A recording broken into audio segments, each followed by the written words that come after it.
नमस्कार दोस्तों, स्वागत है आपका कक्षा 10 विज्ञान के महत्वपूर्ण क्वेश्चन आंसर सीरीज में। दोस्तों हम कक्षा 10 विज्ञान के 3 नंबर वाले और 4 नंबर वाले सभी महत्वपूर्ण क्वेश्चन आंसर कर चुके हैं। अब हम 2 नंबर वाले सभी महत्वपूर्ण क्वेश्चन आंसर करने जा रहे हैं। तो दोस्तों आपको लास्ट तक रहना है और सभी क्वेश्चन अच्छे से याद करना है। मैं इतना कहता हूँ कि आप अगर एक क्वेश्चनों को याद कर लेते हो तो इनसे बाहर आपका विज्ञान में कुछ भी नहीं जाएगा। 100% आपका इन्हीं में से आएगा, मैं इतनी गारंटी लेता हूँ। इसलिए आप इनको बहुत अच्छे से याद कर लें। चलिए स्टार्ट करते हैं बिना देर किए। पहला क्वेश्चन है हमारा, श्वसन को ऊष्माक्षेपी अभिक्रिया क्यों कहते हैं?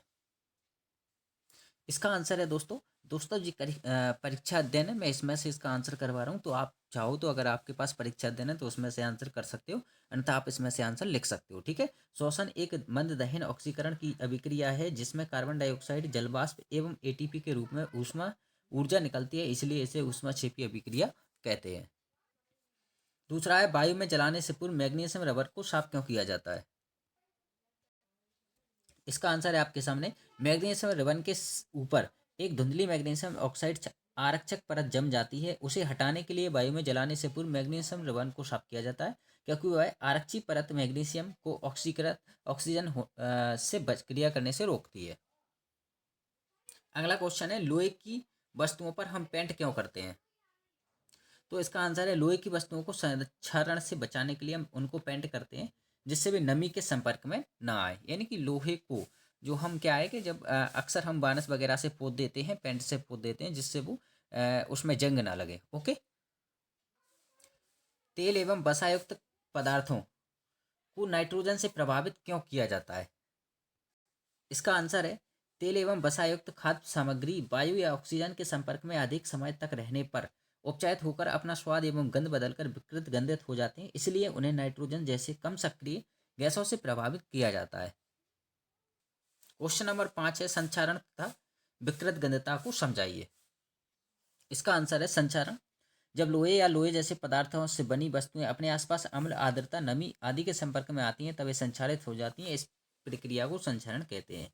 उदाहरण, लोहे में पर जंग लगना अर्थात उस पर लाल भूरी परत जमना। दूसरा है विकृत गंधता, तेल या वसायुक्त खाद्य पदार्थ उपचायित होकर अपना स्वाद एवं गंध बदल लेते हैं, यह घटना विकृत गंधता कहलाती है। उदाहरण, तेल या वसा में तले हुए खाद्य पदार्थ जैसे नमकीन, चिप्स आदि लंबे समय तक रखने पर उनका स्वाद एवं गंध अप्रिय हो जाते हैं। क्वेश्चन नंबर 6 है, भर्जन से आप क्या समझते हैं? इसका आंसर है, भर्जन सल्फाइड आयस को वायु की उपस्थिति में अधिक ताप पर गर्म करने से वह संबंधित धातु के ऑक्साइड में परिवर्तित हो जाती है, इस प्रक्रिया को भर्जन कहते हैं। अगला है, निस्तापन से क्या आशय है या क्या समझते हैं? इसका आंसर है, निस्तापन कार्बोनेट अयस्कों को वायु की सीमित मात्रा में उच्च ताप पर गर्म करने पर वह संबंधित धातु के ऑक्साइड में परिवर्तित हो जाता है, इस प्रक्रिया को निस्तापन कहते हैं। अगला क्वेश्चन है, यशद लेपन से आप क्या समझते हैं? इसका आंसर है, यशद लेपन लोहा एवं इस्पात को जंग लगाने या संचारण से बचाने के लिए उस पर जिंक जस्ते की परत चढ़ा दी जाती है, इस प्रक्रिया को यशद लेपन या गैल्वेनीकरण कहते हैं। अगला क्वेश्चन है, मिश्र धातु से आप क्या समझते हैं? इसका आंसर है, दो या दो से अधिक धातुओं अथवा एक धातु एवं एक धातु के समांगी मिश्रण को मिश्रातु या मिश्र धातु कहते हैं।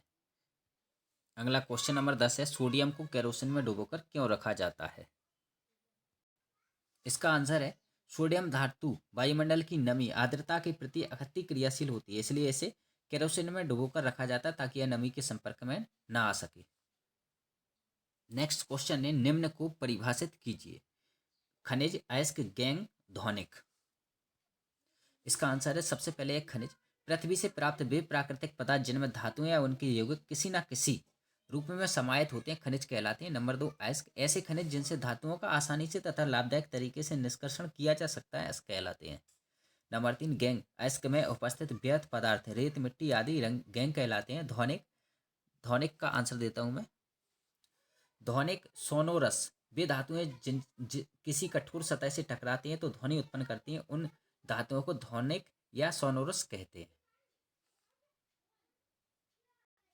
अगला क्वेश्चन है, हाइड्रोकार्बन क्या है, उदाहरण देकर समझाइए।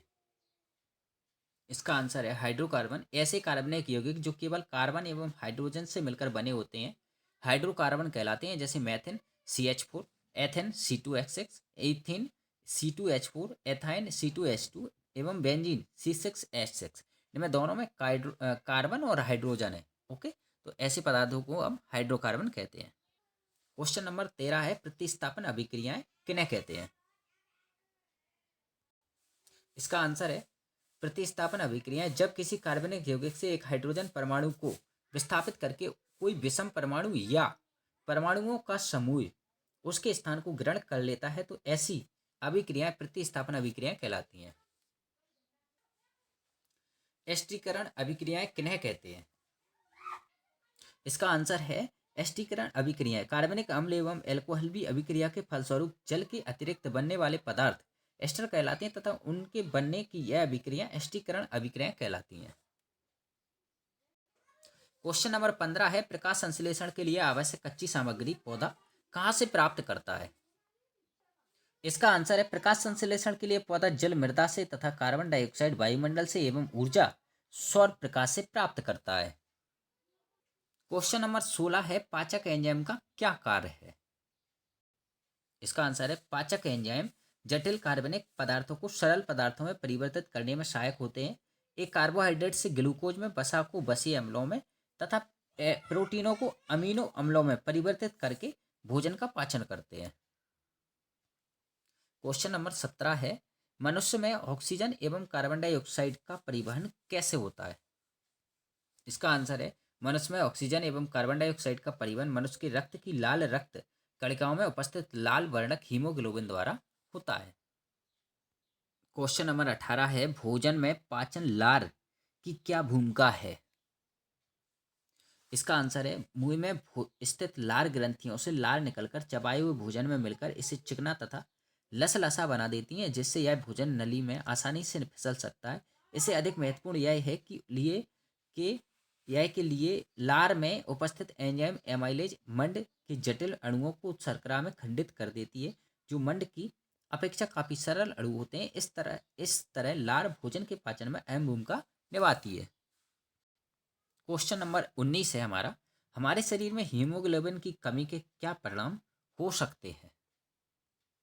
इसका आंसर है, श्वसन के फलस्वरूप प्राप्त ऑक्सीजन का परिवहन करने तथा उसे ऊतकों तक पहुंचाने का कार्य हीमोग्लोबिन करता है। इसकी कमी से श्वसन क्रिया प्रभावित होती है। इस शरीर को ऊर्जा कम मिलेगी क्योंकि ऑक्सीजन की पर्याप्त मात्रा प्राप्त नहीं होगी। क्वेश्चन नंबर 20 है, जल से बाहर निकलने पर मछलियां क्यों मर जाती हैं? इसका आंसर आपके सामने है, मछलियां गिल्स की सहायता से श्वसन करती हैं और उसके लिए भी जल में घुली ऑक्सीजन को ही अवशोषित करने में सक्षम होती हैं। मछलियां वायुमंडलीय ऑक्सीजन का अवशोषण नहीं कर पाती हैं, अतः जल से बाहर निकलने पर श्वसन के अभाव में मर जाती हैं। अगला क्वेश्चन है, जाइलम और फ्लोएम में पदार्थों के वहन में क्या अंतर है? इसका आंसर है, जाइलम पादपों में जड़ों द्वारा मृदा से अवशोषित जल एवं खनिजों को पत्तियों तक पहुंचाने के लिए वहन करते हैं, जबकि फ्लोएम पत्तियों द्वारा निर्मित खाद्य पदार्थों को पादप के विभिन्न भागों तक पहुंचाने के लिए वहन करते हैं। क्वेश्चन नंबर 22 है, मनुष्य में रक्त परिसंचरण दोहरा रक्त संचरण क्यों कहलाता है? इसका आंसर है, मनुष्य के पूरे शरीर में रक्त के संचरण के एक चक्र में रक्त हृदय में 2 बार गुजरता है। एक बार दाहिने भाग में अनॉक्सीजनित रक्त और दूसरी बार बाएं भाग में ऑक्सीजनित रक्त, इसलिए मनुष्य में रक्त संचरण दोहरा रक्त संचरण कहलाता है। क्वेश्चन नंबर 23 है, स्वपोषी पोषण किसे कहते हैं? इसका आंसर है, पेड़ पौधे अपना भोजन प्रकाश संश्लेषण की प्रक्रिया द्वारा स्वयं बनाते हैं। उनके इस पोषण को स्वपोषी पोषण कहते हैं। क्वेश्चन नंबर 24 है आपका, अलैंगिक जनन किसे कहते हैं? इसका आंसर है, अलैंगिक जनन जीवों में जनन की वह प्रक्रिया जिसमें युग्मकों का निर्माण नहीं होता, बल्कि जनन जैव के अलैंगिक भागों के द्वारा होता है, अलैंगिक जनन कहलाते हैं। क्वेश्चन नंबर 26 है, परागण क्या है? स्वपरागण तथा परपरागण को समझाइए। इसका आंसर है, परागण वह प्रक्रिया जिसमें परागकोश से परागकण वर्तिकाग्र तक पहुंचते हैं, परागण कहलाती है। अर्थात परागकणों का किसी भी माध्यम से परागकोश की वर्तिकाग्र तक पहुंचने की प्रक्रिया परागण कहलाती है। और अगला है परपरागण। इसका मतलब परपरागण क्या है?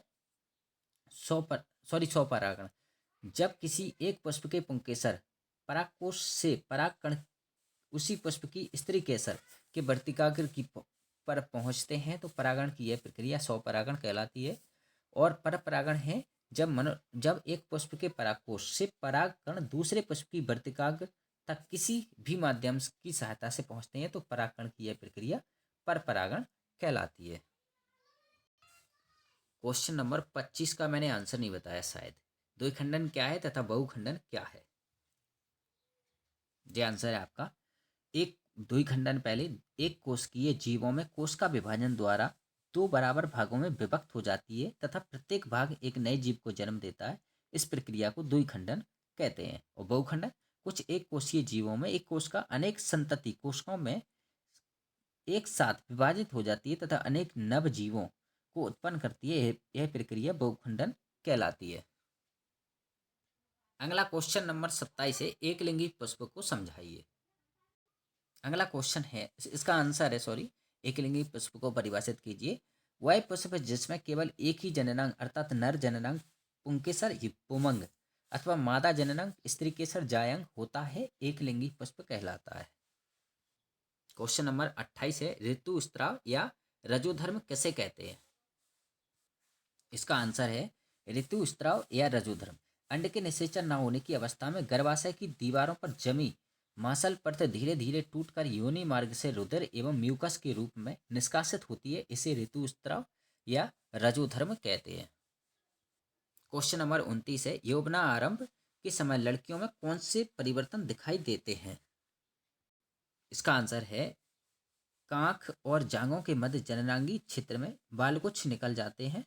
स्तनों के आकार में वृद्धि होने लगती है। रजोधर्म प्रारंभ हो जाता है। इस प्रकार यौवना अवस्था के समय लड़कियों में उपयुक्त परिवर्तन दिखाई देते हैं।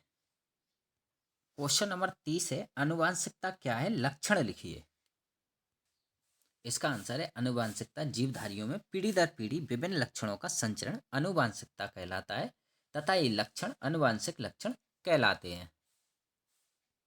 चलिए दोस्तों, तो हमारे ये दो नंबर वाले 30 क्वेश्चन कंप्लीट हुए। थोड़े क्वेश्चन और रह गए हैं, वो नेक्स्ट वीडियो में हम कंप्लीट करेंगे, यानी कि इसका पार्ट 2 भी आएगा। पार्ट 1 में हम 30 कंप्लीट कर चुके हैं। चलिए दोस्तों, अगर यहाँ तक आपको अच्छा लगा है तो वीडियो को लाइक कीजिए, चैनल को सब्सक्राइब कीजिए और अपने दोस्तों को शेयर कीजिए। हाँ, और वीडियो को पूरा देखिएगा ताकि आपको पूरे क्वेश्चन मिल सकें। ओके, धन्यवाद।